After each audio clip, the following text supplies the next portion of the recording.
Hello everyone, कैसे हो आप सब। तो मैं आज प्रैक्टिस से जो नंबर 1 चल रहा उसका अगला प्रश्न लेके आ गया हूँ, जिसमें पूछा गया है मोल प्रवाज। ये प्रश्न 3 नंबर में आया था शायद। ये प्रश्न 3 नंबर में आया हुआ था और इसमें देखो सवाल देख लीजिए आप अच्छे से। क्या है सवाल?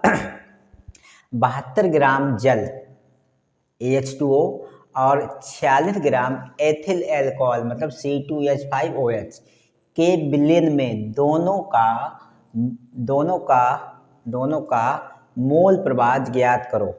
क्या पूछा गया है कि 72 ग्राम जल और 46 ग्राम एथिल अल्कोहल के मतलब दोनों के मोल प्रवाह की गणना करना है। ठीक है, तो मोल प्रवाह मैं आपको आज ऐसे समझा दूंगा कि आप कभी नहीं भूलेंगे। बिल्कुल सूत्र लगाने की जरूरत नहीं है, बगैर सूत्र के आप इस सवाल को आसानी से लगा पाएंगे। बड़ा सवाल जरूर है लेकिन आसानी से लगेगा, ये मैं कह रहा हूँ। देखो, सबसे पहले मुझे 2 बातें याद रखनी, इसमें विलेय और विलायक में हमें पहचान करनी है। तो 72 ग्राम जल ये हमारा क्या हो गया? विलायक। और 46 ग्राम एथिल अल्कोहल ये हमारा क्या हो गया? विलेय। ठीक है, तो हम शटल निकाल लेते हैं। चलो पहले हम विलेय लिख लेते हैं। इधर विलेय का भार कितना दिया गया है? जो कम है, विलेय का भार कितना दिया गया है? 46 ग्राम। 46 ग्राम। ठीक है, विलेय को लिख लीजिए C2H5OH। तो विलेय क्या है आपका? C2H5OH। इसी प्रकार हम दूसरी तरफ देखते हैं, विलायक का भार कितना दिया गया है? विलायक का भार दिया गया है आपका, विलायक का भार दिया गया है 72 ग्राम। तो सबसे पहले हम दोनों का भार लिख लेंगे। एक बात सभी से ध्यान दें, सबसे पहले हम दोनों का भार लिख लें। विलेय का भार, विलेय लिखना भी नहीं, सीधा सीधा आप बता सकते C2H5OH का भार 46 ग्राम और जल का भार 72 ग्राम। जरूरी नहीं आप विलेय और विलायक के चक्कर में पड़े। ठीक है, तो आप सीधा सीधा बता सकते कि एथिल अल्कोहल का भार 46 ग्राम दे रखा है और जल का भार 72 ग्राम दे रखा है। दूसरी बात आपको ज्ञात करना है इसका अणुभार। किसका? विलेय का। तो C2H5 का अणुभार। तो अणुभार निकालने के लिए हमने एक क्लास बताई थी कि हमें सबसे पहले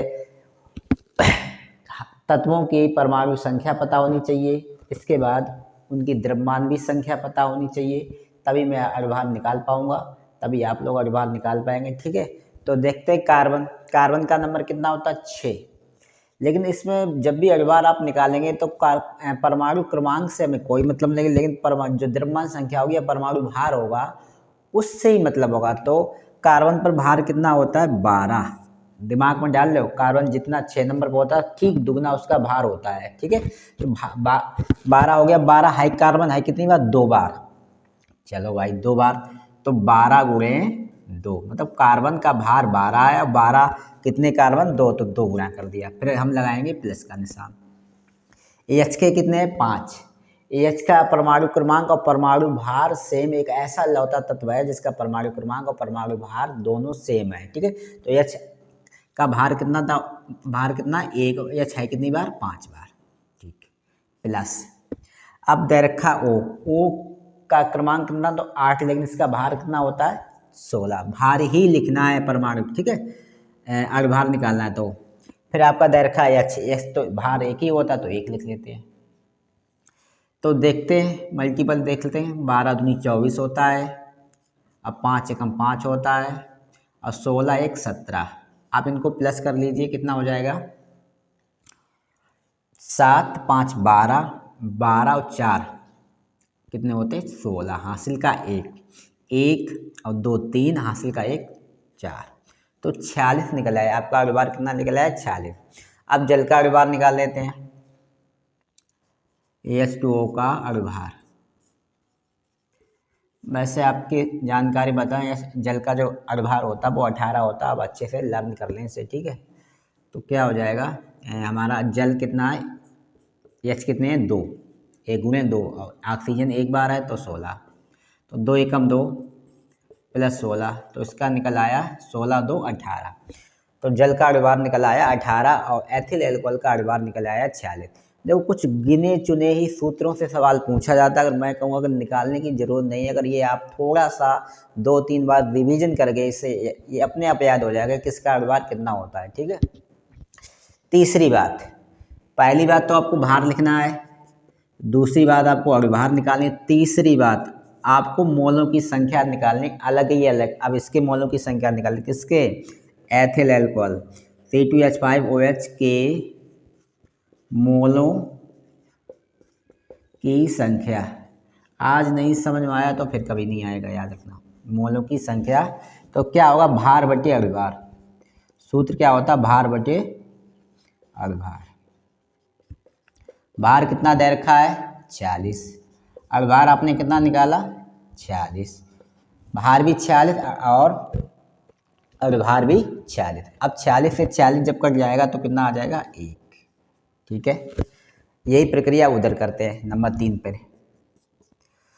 तो H2O का अरे H2O के मोलों की संख्या, मोलों की संख्या बराबर भार बटे अणुभार।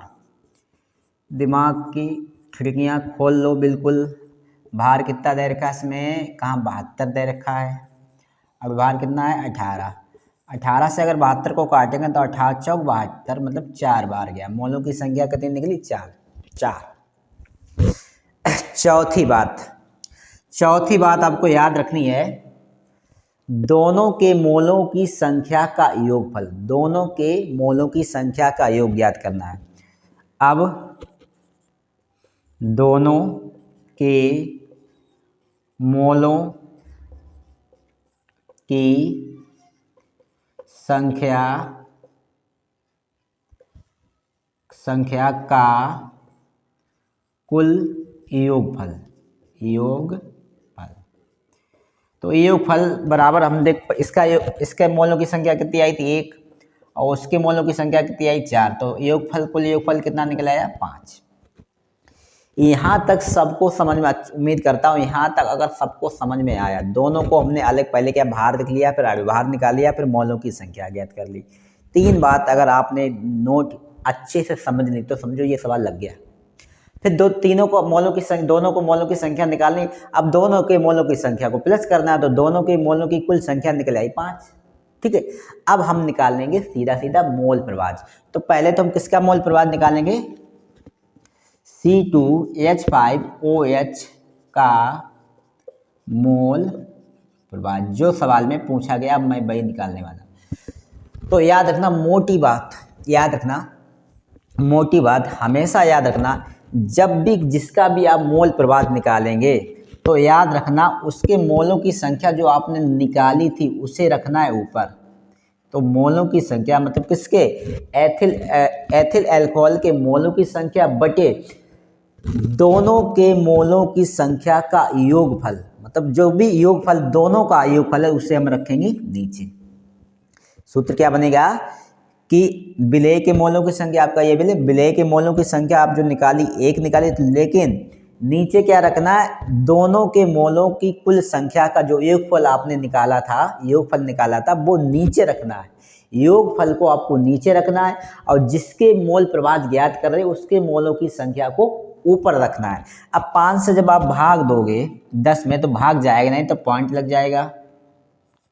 पॉइंट लगने पर अब यहाँ 0 बढ़ जाएगा, यहाँ 10 हो गया, तो 5 दूना 10। तो इसके मोल प्रभाज आपने ज्ञात कर लिया। एथिल अल्कोहल का मोल प्रभाज होगा 0.2 या 0.2। ठीक है, एक ही बात है। अब हम इसी प्रकार उसका मोल प्रभाज ज्ञात करेंगे। दोनों का पूछा गया तो दोनों का मोल प्रभाज। अब इस बार इधर आ जाते हैं, जल का मोल प्रभाज। अब सबको समझ में आ गया होगा।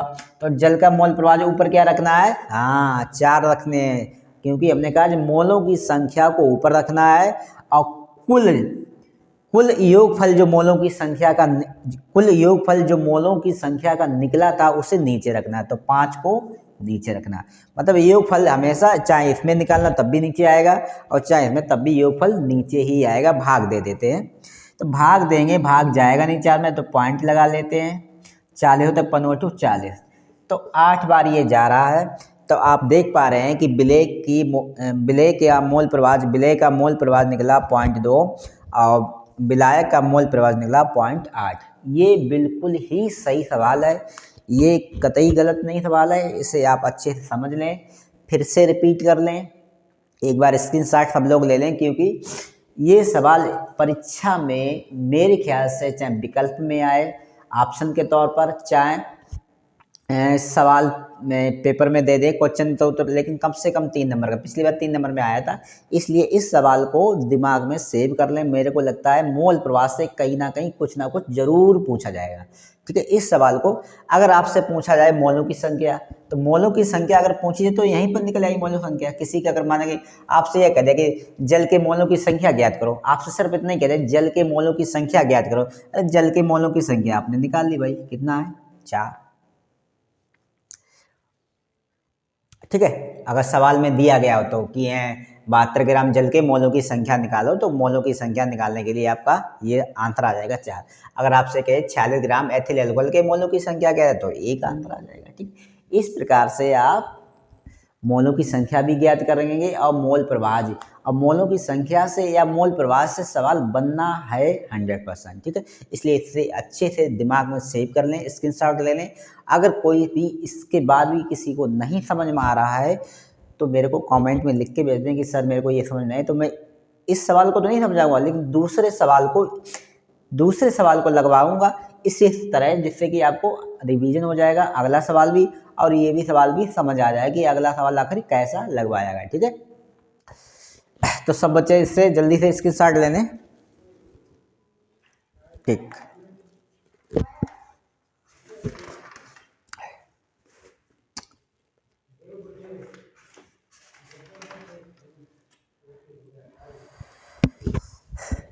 आज के लिए इतना ही, क्योंकि आज थोड़ा समय मेरे पास कम है, घर पे कोई नहीं, इसलिए मैं आज थोड़ा पढ़ा नहीं पाऊँगा, ठीक है। कल से प्रॉपरली पढ़ाऊँगा। आज इससे आप समझ लें, ये आपको नंबर दिलवाएगा बोर्ड में, ठीक है। इस लेवल का सवाल ज़रूर आता है। तो आज इतना ही, कल मिलते हैं फिर जल्दी। Okay, bye, good bye, good night, bye bye, tata tata, bye bye, bye bye, bye bye. क्या करें, आज मम्मी गई है मामा के घर, मैं घर पे अकेला हूँ, इसलिए आज मैं कोचिंग नहीं पढ़ा पाऊँगा। मिलते हैं कल।